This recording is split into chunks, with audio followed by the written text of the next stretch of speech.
Pela descrição do professor Ricardo, vocês vão entender por que ele é o nosso convidado de fevereiro do Conversa sobre Educação. O professor Ricardo Barbieri é doutor em Antropologia Cultural, com a tese Manaus, a cidade e suas escolas de samba, que foi concluído em 2016 no programa de pós-graduação em Sociologia e Antropologia pela Universidade Federal do Rio de Janeiro.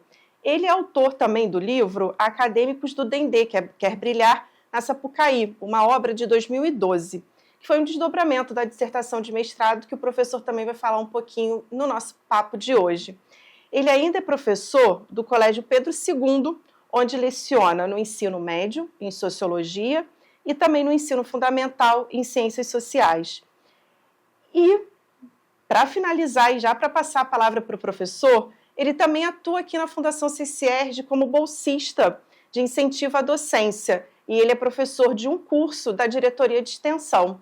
Professor, muito obrigada pela sua presença e pela sua descrição e pelo mês que o Conversa sobre Educação está indo ao ar, já tem uma pista, né, do que é principalmente o nosso papo.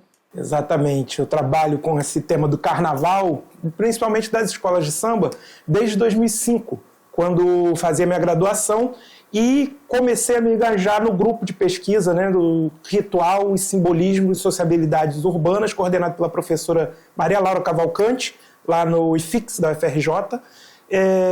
Trabalhei com escolas de samba do grupo especial no processo de ocupação da cidade do samba, e, portanto, sempre tive muito interesse nessa construção do carnaval, ou os bastidores do que vai ser apresentado no desfile na Marquês de Sapucaí e nos sambódromos espalhados pelo país afora. Então, professora, assim, a minha primeira pergunta é mesmo nessa linha, né? Você é autor de diversos trabalhos de pesquisa no campo da antropologia, mas onde se destaca o carnaval e o samba, né? Como é que surgiu esse interesse? Por que esses temas te atraem tanto? Eu sempre tive interesse por escola de samba. Sempre gostei muito, desde criança. E quando estava fazendo curso de Ciências Sociais, né, na graduação, encontrei uma série de teóricos, de professores que trabalham e relacionam esse tema com a cultura, né, a cultura citadina, a cultura urbana, e com as festas, principalmente. E esse foi um mote para que eu adentrasse em um universo mais amplo do que as escolas de samba propriamente ditas, e sim as festas urbanas, as festas populares, e esse universo da cultura popular, que engloba tanto a dimensão musical do carnaval, quanto a dimensão visual do carnaval. As escolas de samba, elas são ricas justamente por trazer essas duas dimensões de forma tão explícita e tão grandiosa. Acho que essa é o que conseguiu me fisgar, né, para esse universo tão rico das escolas de samba. E como é que você chegou na escola de samba do Dendê? E por que se transformou num livro, né? O que te motivou a escrever esse livro e contar um pouquinho dessa história? Bom, eu sou morador da ilha, né, da Ilha do Governador, e sempre também fui muito próximo da escola de samba União da Ilha do Governador. Que é a mais conhecida, né? A mais conhecida, de grandes sambas, né, de grandes carnavais. Acontece que em torno dessa grande escola, chamando assim, porque assim é conhecido no senso comum, né? Exatamente.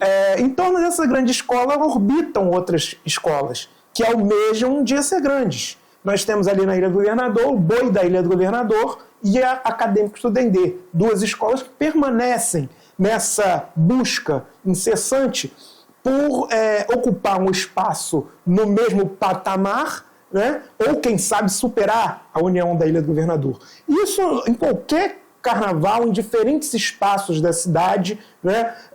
Nós chegamos a ter, por exemplo, ali na região de Madureira, né, até uma dezena de escolas de samba, que para além de Império Serrano e Portela, que são as mais conhecidas. Então, essa é uma dimensão que vai permeando toda a cidade. E como eu tinha essa relação com a União da Ilha, eu comecei a ver aquelas pessoas orbitando entre essas outras escolas, vendo que isso é um desdobramento. Quem um ano não pode desfilar na União da Ilha, desfila na outra. Aqueles que gostam muito da festa vão desfilar nas três, vão desfilar em mais escolas a partir dessas redes de sociabilidade que se articulam por componentes das diferentes escolas. Então, eu acho que acaba sendo natural que você seja levado, seja impelido, né, a conhecer, adentrar mais a fundo esse universo das escolas de samba, que é riquíssimo. Hoje nós temos uma centena de escolas de samba na cidade do Rio de Janeiro, na região metropolitana, desfilando entre Marquês de Sapucaí, a passarela do samba, Darcy Ribeiro, e a Intendente Magalhães. Então, é uma possibilidade que você se mantenha ligado ao carnaval, né, sem perder essa... Se você se mudou, se você tem um amigo que vai desfilar em outro lugar, né, se você está, de certa forma, em algum tipo de atrito com uma escola que você desfilava antes, enfim. Eu acredito que isso me levou, né, a conhecer Acadêmicos do Dendê e me motivou a fazer esse estudo, que posteriormente foi publicado pela Paco Editorial em 2012. E você falou sobre essas redes de sociabilidade, né, dos componentes. E você também estudou isso, né, tanto no mestrado quanto no doutorado. Qual foi o cenário que você encontrou? Você já disse, você já deu uma pista, né, que um componente acaba desfilando no outro. Mas o que isso impacta naquela comunidade? E qual é o sentimento de pertencimento que existe? E por que essas redes de sociabilidade elas são tão importantes? Uma coisa interessante, quando estudei Acadêmicos do Dendê, era ver como os componentes se portavam enquanto representantes do Dendê e representantes da União da Ilha. Havia os casos do diretor de harmonia na União da Ilha, né, que era presidente da Acadêmicos do Dendê. Então, quando ele se apresentava em uma outra escola, ele tinha uma posição de destaque, né, que o colocava, talvez, no mesmo patamar. Em algum momento, né, que eles ocupavam a mesma associação, dividiam a mesma liga, com o mesmo poder de voto do presidente da União da Ilha, por exemplo. Então você tem essa possibilidade de ser visto com um status social, né, diferente. Por outro lado, você também tem toda uma comunidade que vai se articular em torno desse nome, ou uma grife, como queiram chamar, né? Por exemplo, o Dendê, ele é uma coisa diferente quando ele vence o carnaval. Ele é tratado de uma outra forma quando ele é projetado para a cidade de forma positiva através do carnaval. Isso acontece em uma série de outros contextos, né? Eu cheguei a estudar no doutorado o contexto de Manaus, onde uma escola de samba, o Reino Unido da Liberdade, ressignifica o status, né, de periférico do Morro da Liberdade para uma posição de destaque, através da sua participação no Carnaval das escolas de samba. Né? Mesma coisa acontece aqui no Rio de Janeiro, por exemplo, com a Estação 1ª de Mangueira, né, que mais do que Morro de Mangueira, se torna uma marca, um fenômeno mundial, reconhecido no mundo inteiro. E onde o Morro de Mangueira é ressignificado através das lentes poéticas, né, e até mesmo visuais, né, que são construídas nesses carnavais e que tornam aquilo um espaço, né, para além do marginalizado. Né, longe de querer, porque as pessoas mesmo que participam dessa festa, né, dessas comunidades, elas têm isso como muito forte, muito consciente, de que ali você não está glamorizando, né, o precário. Né? Você tem um discurso de ressignificação e de resistência cultural. Né? Basicamente é isso. Vocês viram que o Carnaval do Rio ficou pequeno para o professor Ricardo.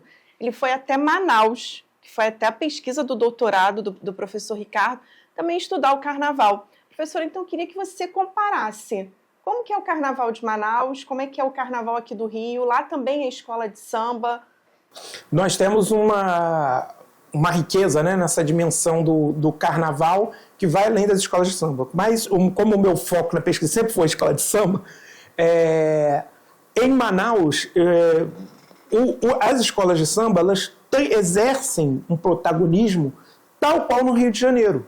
Apesar de toda atualmente, né, o estado do Amazonas ter se lançado como um bastião, né, ou como um polo importante da cultura através dos bois bumbás de Parintins, no interior do Amazonas, em Manaus nós temos esse carnaval de escola de samba tão forte que nós temos lá o maior sambódromo do país, em capacidade de público, que ganha até mesmo aqui do Rio de Janeiro. Né?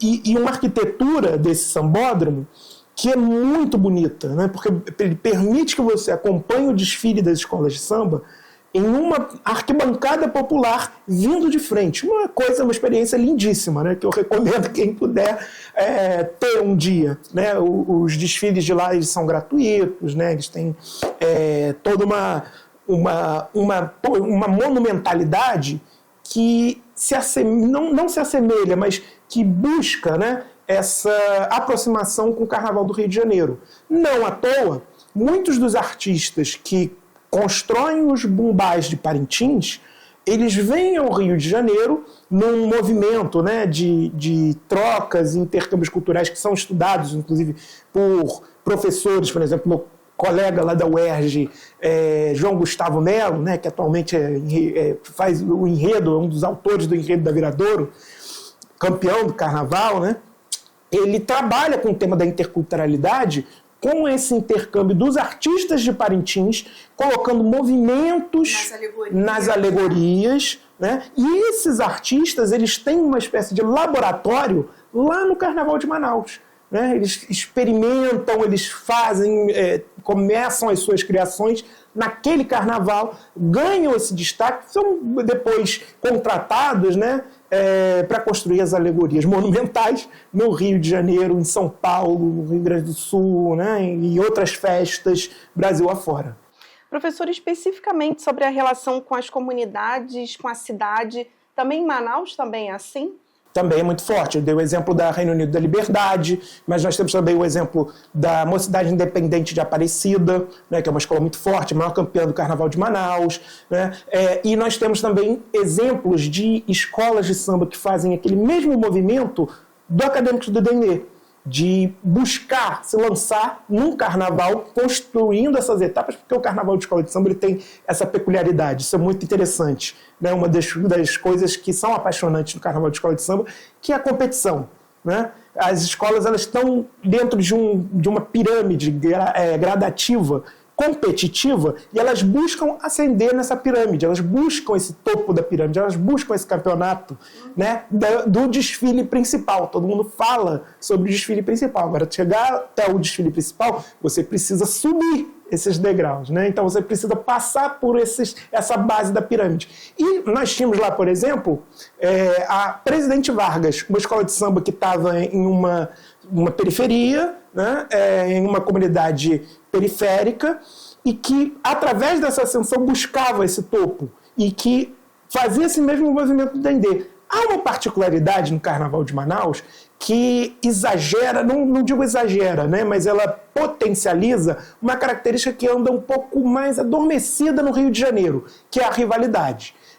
Não sei se por ter essa proximidade com os bumbás de Parintins, né, ou por outras razões históricas, isso é algo que lá na tese eu tento descobrir, né, as escolas de samba elas têm uma rivalidade tão forte no Carnaval de Manaus que o sambódromo é territorializado por arquibancadas para torcidas específicas de cada uma das escolas de samba. E lá elas fazem as suas festas, e se você tiver um intruso, ele é convidado a se retirar, né? Tal qual acontece esse movimento nos bumbás de Parintins, onde o azul e o vermelho rivalizam, antagonizam e nem mesmo, né, podem se nomear, eles chamam um ao outro de contrários. Né? E, ao mesmo tempo, nós temos esse movimento dentro das festas. Né? Nós temos o carnaval acontecendo nesse período de fevereiro e março, e o Festival de Parintins acontecendo junho, no final de junho. Então são coisas que também são importantes, né, a gente separar, porque muitas das vezes as pessoas falam o Carnaval de Parintins. Não é isso. O Carnaval de Parintins é um festival junino, né, que tem o contexto dos santos juninos, né, de São João, São Pedro, e que é diferente do contexto carnavalesco, mas que se aproximam nesse calendário, né? Nesse calendário festivo que articula o Brasil como um todo. Um ponto que eu queria trazer, até da sua resposta anterior, tem essa rivalidade, todo mundo quer ir para Sapucaí, quer desfilar no grupo especial, como a gente chama. Existe esse dilema de uma escola de samba ficar entre o desejo de ascender ao topo, de ir para Sapucaí, de desfilar na Marquês de Sapucaí e a possibilidade de fracasso? E como é que isso funciona para uma escola que não tem todos os recursos, como é a do Dendê? Como é que funciona isso? Então, a gente vive até de forma poética, né?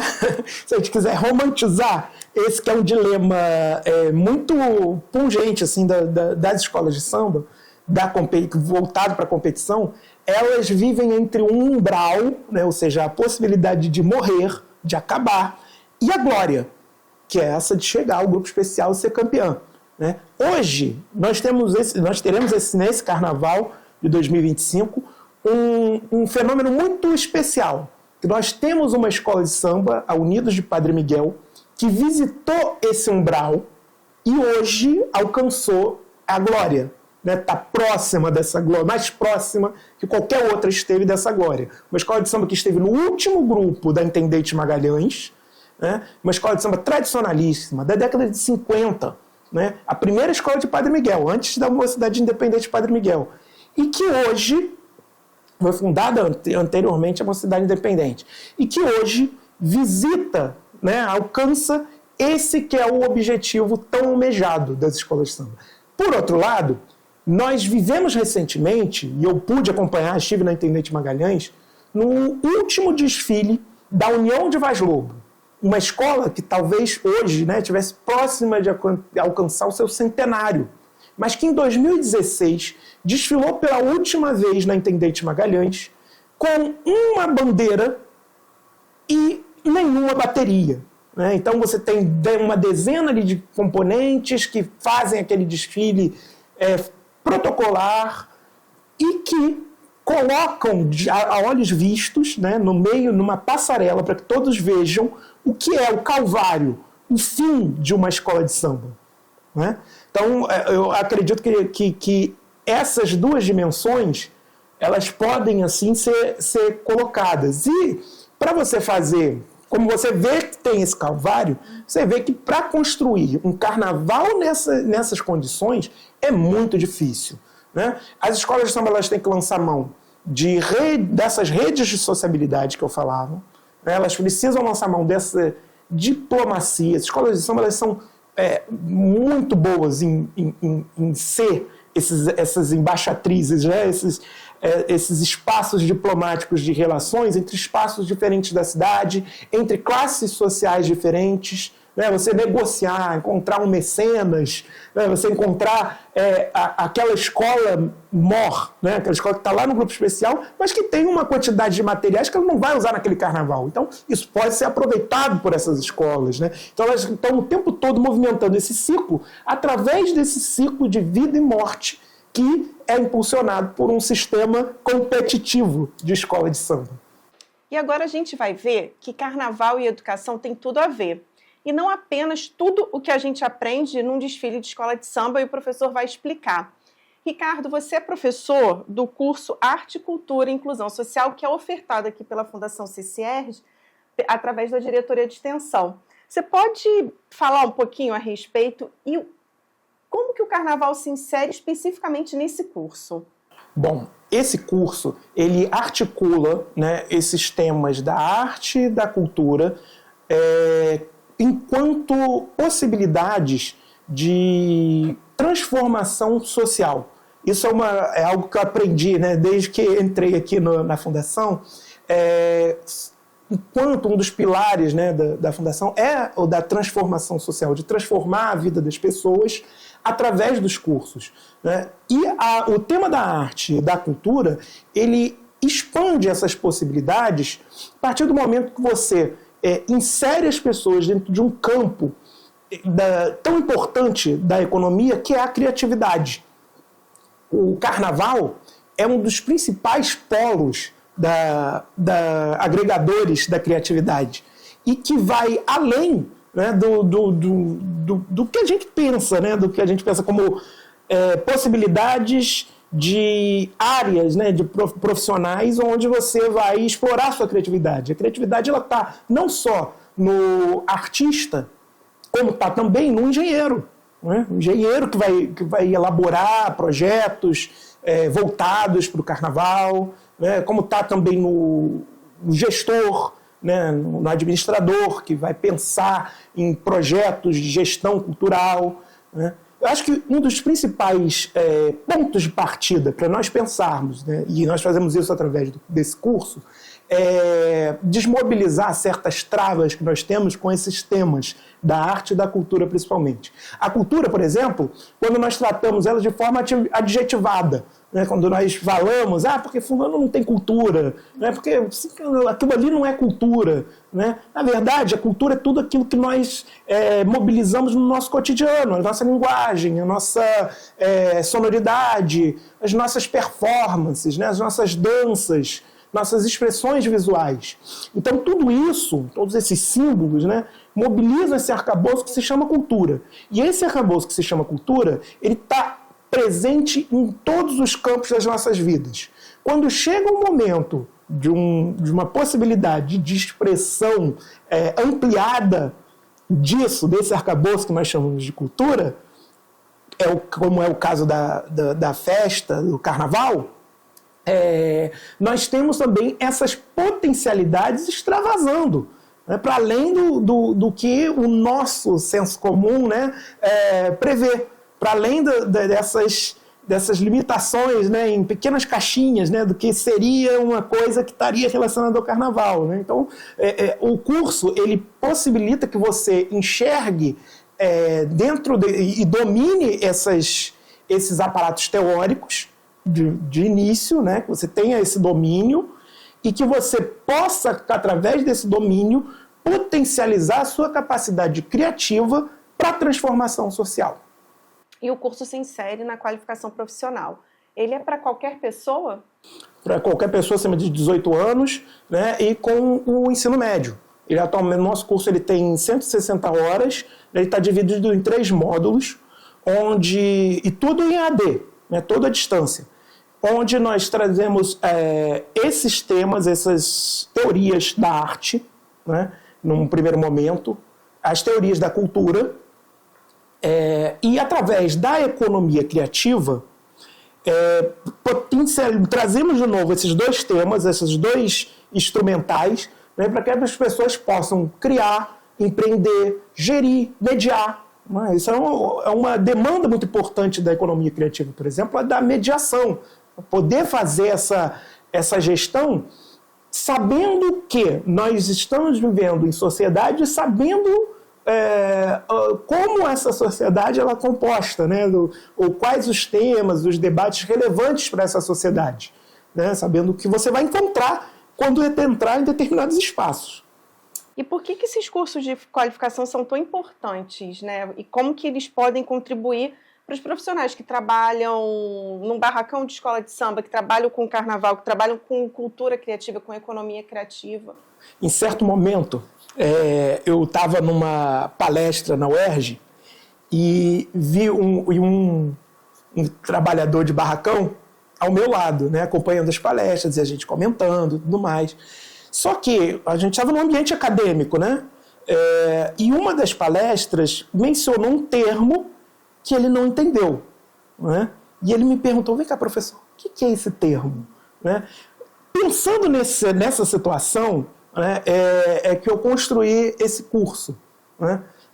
Como essas pessoas que hoje estão trabalhando em barracão, né, elas vão se empoderar através do domínio desses conceitos muitas vezes acadêmicos, né, mas que elas podem transformar e se reapropriar, porque esse conceito ele foi criado por elas. Né? Muitas vezes não tem essa consciência de que elas estavam fazendo aquilo que os teóricos da arte estão um dia colocando numa estante, numa galeria, os críticos da arte estão julgando, né? Estão um dia se apoderando daquilo que elas criaram, que elas muitas vezes não têm consciência. Então, a partir desse curso, elas passam a ter consciência, a ter domínio disso e a poder fazer uso disso, né, de forma mais potente, né, se apoderando e nomeando com segurança, afirmando isso, né, frente a qualquer um com os quais elas venham a debater, ou com os quais elas venham a construir projetos, né, a empreender, né, enfim. E quais são... O curso você falou já que o público-alvo é maior de 18 anos, ensino médio. Tem algum profissional que é requisitado para trabalhar no segmento da economia criativa e que possa fazer esse curso? Uma série de profissionais, né? Esse curso ele vem como uma qualificação. Ele não vai chegar a formar o profissional para que ele, a partir daquela formação, né? Você tem várias formações técnicas hoje dentro de escolas de samba, né? Muitas oferecidas aí pela FATEC, né? De aderecista, nós temos iluminadores, nós temos eletricistas, enfim, uma série de profissionais técnicos e profissionais de ensino superior também, né, que hoje trabalham em escolas de samba, como eu cheguei a citar, né, engenheiros. Sim. Nós temos uma demanda hoje também por segurança dentro do trabalho. Nós tivemos uma conversa em cursos anteriores, que vão aparecer também nesse curso, né, com engenheiros de segurança, né, que já pesquisa esse tema de segurança do trabalho na construção de carros alegóricos, por exemplo. Né? Nós temos essa demanda também, eu citei aqui o meu colega lá da UERJ, né, que é pesquisador de enredo. Né? Então, hoje nós temos os formandos em letras, né, pesquisando, pensando, né, para além da teoria literária, pensando nos enredos de escola de samba como construções literárias mesmo, da literatura popular brasileira. Né? Enfim, nós temos uma gama que vai de administração, gestão, passa por engenharia, passa também pelas ciências humanas, né? E chega ali nas artes visuais, nas artes plásticas, construindo esses profissionais que podem ter interesse, que vão encontrar, vão desfrutar desse curso. Então, se você se interessou por esse curso e pelos outros cursos de qualificação profissional que a Diretoria de Extensão oferta, a gente faz um convite. Vai lá no site da Fundação CCE, a gente vai deixar aqui o link. As inscrições, infelizmente, esse ano já foram encerradas, mas não tem problema. Não se preocupa, a gente vai abrir uma nova leva de inscrições, então fica ligado. E eu vou fazer uma última pergunta para o professor, só que eu acho que ele vai fugir dessa pergunta. Qual é a escola do coração, professor? Não vou fugir, não. Eu posso até numerar. Aqui no Rio de Janeiro eu torço para a União da Ilha. Né? Como está em outro grupo, eu torço para o Boi da Ilha. Como está em outro grupo, eu torço para o Acadêmicos do Dendê. Em Manaus eu torço para o Reino Unido, eu torço para Presidente Vargas, que estão no meu coração. E está animado com o carnaval desse ano? Estou animado com o carnaval desse ano, já pensando também em junho, quando vai ter o meu Boi Caprichoso também lá no Festival de Parintins. Passagem? Ainda não, isso aí a gente vai programar um pouquinho melhor. Mas estou animado para o carnaval, sei que todo mundo vai desfrutar, todo mundo vai curtir, não só nas escolas de samba, como nos blocos, nos afoxés, enfim, com as turmas de bate-bola. O Rio de Janeiro é um playground para quem quiser brincar carnaval, né? Então tá tudo certo. Então venha curtir o carnaval no Rio de Janeiro com responsabilidade, não é não. Professor, muito obrigada. Você quer deixar um último recado? Eu agradeço ao convite e faço o convite para que, como não temos a possibilidade, né, nesse momento, mas que venham se inscrever nos nossos cursos de qualificação na próxima oportunidade. E a gente fica aqui encerrando mais um Conversa sobre Educação. Até a próxima.